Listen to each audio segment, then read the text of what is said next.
बात करने के लिए लॉगिन करें www.astrotak.com। मित्रों नमस्कार, मैं हूं आपका फ्रेंड कमल नंदलाल और मैं आप सभी दर्शकों का हार्दिक अभिनंदन करता हूं। कमल नंदलाल के महा उपाय जो आपके जीवन को सरल, सुगम और सफल बनाए, सिर्फ एस्ट्रोतक पर। तभी तो आपसे कहता हूं कि एस्ट्रोतक को लाइक करें, सब्सक्राइब करें और जो वीडियोज़ है ना उसे शेयर ज़रूर करें, पुण्य ज़रूर कमाएं, क्योंकि आपका एक शेयर बहुत बड़ा काम करता है। आपका एक शेयर आपके जीवन में सुख समृद्धि और सौभाग्य तो लाता ही लाता है, लेकिन जो आपका शेयर देख रखा है ना, जो देख रहा है आपका शेयर, उसके जीवन से दुख, दुर्भाग्य और दरिद्रता को मिटाता है। कितने बड़े पुण्य का काम करता है आपका एक शेयर। इसलिए शेयर तो बनता है, कमल नंदलाल यही कहता है, अभी का अभी शेयर कीजिए। जी हाँ, पुण्य ज़रूर कमाइए, हर एक शेयर ज़रूरी होता है। और ख़ास बात कि अगर आप मेरी सेवाएं लेना चाहते हैं, अपनी कुंडली दिखाना चाहते हैं, अपनी कुंडली का विवेचन करवाना चाहते हैं, कुंडली दिखाकर कुछ प्रश्न पूछना चाहते हैं, घर का, ऑफिस का या अपनी इंडस्ट्री का वास्तु दिखाना चाहते हैं, या किसी जटिल समस्या में फंस गए हैं बंधु, जिसका सरल समाधान चाहते हैं, तो सीधा आ जाइए हमारी वेबसाइट www.astrotak.com पर। मेरे प्रोफाइल पर आइए, सर्विस सिलेक्ट कीजिए और सीधा वहीं से ही मुझे कॉल मिला लीजिए। मुझे आपके कॉल का इंतज़ार रहेगा। तो चलिए अब बढ़ते हैं आगे और कमल नंदलाल के महा उपाय में सबसे पहले बात करेंगे विशेष विषय पर।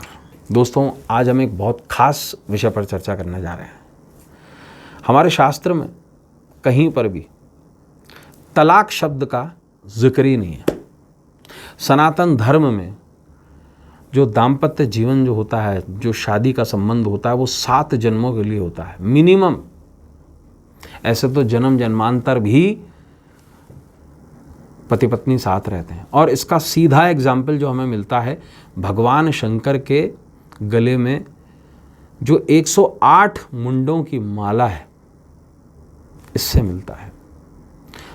पार्वती के 108 जन्म हैं और हर जन्म में जो उनकी मुंड माल है, भगवान शंकर के गले का वही रहस्य है उस माला का। तो आप सोचिए कितना अमिट प्रेम है। और 109वां जन्म था पार्वती का, उसे ही मेरू कहते हैं, है ना। उस जन्म में भगवान शंकर उन्हें पति रूप में प्राप्त हुए सर्वदा के लिए, सदा सदा के लिए। और इसी जन्म में पार्वती के भगवान शंकर सदाशिव कहलाए। तो तलाक जैसी स्थिति हमारे शास्त्रों में कहीं नहीं है। और हमारा जो विशेष विषय है ना आज का, वो आपको ज़रूर बता रहे हैं। सिंह संक्रांति पर घी का ये खास उपाय तलाक जैसी समस्या से छुटकारा दिलाए। हम तो यही चाहते हैं कि जो एक बार दाम्पत्य जीवन में, मैं निजी तौर पर ये बता रहा हूँ, मेरी ये बौद्धिक स्थिति है कि जो दाम्पत्य संबंध होता है ना, वो जीवन में एक ही बार के लिए होता है। हम पशु नहीं हैं, हम मनुष्य हैं। तो उसे अच्छा कैसे बनाया जा सके, तलाक जैसी स्थिति को कैसे दूर किया जा सके, यह है हमारा आज का विशेष विषय। और इसका सिंह संक्रांति से बड़ा लेना देना है। देखिए, ज्योतिष शास्त्र में सूर्यदेव एक माह में राशि परिवर्तन करते हैं। और सूर्यदेव जब किसी राशि में प्रवेश करते हैं तो उस काल को संक्रांति कहा जाता है। और संक्रांति जो शब्द है वो संक्रमण से बना है, संक्रमण।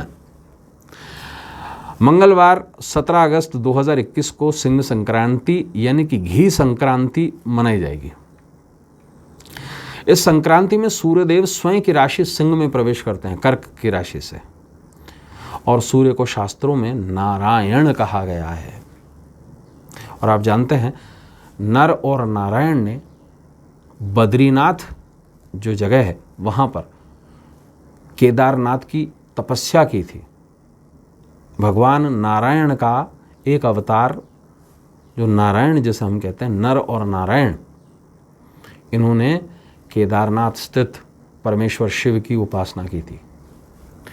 इस संक्रांति पे सूर्य के नारायण स्वरूप के पूजन का बड़ा महत्व है। इस संक्रांति के विशेष पूजन से बिगड़े हुए स्वास्थ्य में शीघ्र सुधार आ जाता है। हिंदू पंचांग के अनुसार सावन में जब सूर्य देव अपनी राशि परिवर्तन करते हैं तो संक्रांति को सिंह संक्रांति कहा जाता है। इस संक्रांति में सूर्य कर्क राशि से सिंह राशि में आ जाते हैं। यानी कि चंद्रमा की राशि से खुद की राशि, और यहीं से भाद्रपद महीने की शुरुआत भी हो जाती है। सिंह संक्रांति को घी संक्रांति, घी गाय का घी, शुद्ध घी, देसी घी, है ना, तो घी संक्रांति और ओल्गा या ओल्गी संक्रांति कहते हैं। उत्तराखंड में से ओल्गी या हिमाचल में से ओल्गा संक्रांति भी कहते हैं। इसे पहाड़ी संक्रांति भी कहा जाता है। सिंह संक्रांति कृषि और पशुपालन से जुड़ा हुआ पर्व है। घी संक्रांति में फसलों की जो बलियां होती हैं उनको घर के मुख्य दरवाजे पर लटकाया जाता है, और जो नए फल आते हैं उनके पत्तों को भी। वर्षा ऋतु में पशुओं को खूब हरी घास मिलती है, पशु जो है वो खुश रहते हैं, जिससे दूध में बढ़ोतरी होती है।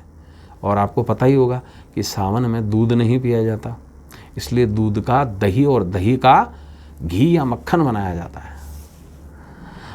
और घी मक्खन भी प्रचुर मात्रा में ही होता है। इस दिन शास्त्र क्या कहता है सुन लीजिए। इस दिन गाय का घी खाना 100% आवश्यक है, ऐसा शास्त्र निर्देश देते हैं। और इस दिन शिवलिंग पर भी घी चढ़ाया जाता है, उससे अभिषेक किया जाता है या एक विशेष तौर से चढ़ाया जाता है। शिवलिंग पर गौघृत से अभिषेक करने से विषैले पदार्थों से सुरक्षा मिलती है, क्योंकि इस भगवान शंकर की 3 नेत्रों में से एक आंख को सूर्य भी कहा गया है।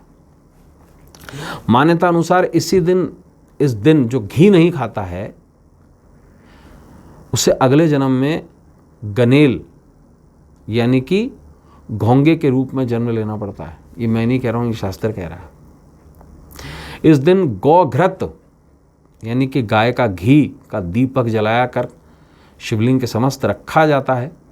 और गाय के घी चढ़ाने का एक विशेष विधान है। ऐसा नहीं कि ऊपर से चढ़ा दो, नहीं, ऐसे भी चढ़ा सकते हैं, उससे अभिषेक किया जा सकता है, लेकिन चढ़ाने का एक विशेष विधान है, एक विशेष फूल की आवश्यकता होती है। अब आते हैं हमारे खास उपाय पे। देखिए क्या करें, आप एक अनार का फूल ले लें, बहुत आसानी से मिलता है अनार का फूल, किसी भी बगीचे से, गार्डन से, कहीं से भी मिल जाता है ना। अनार का फूल ले लें और उसको गाय के घी में पूरा अच्छी तरीके से डुबो लें, है ना, और एक विशेष मंत्र का जाप करते हुए शिवलिंग के ऊपर चढ़ा दें इसे। मंत्र क्या सुनिएगा।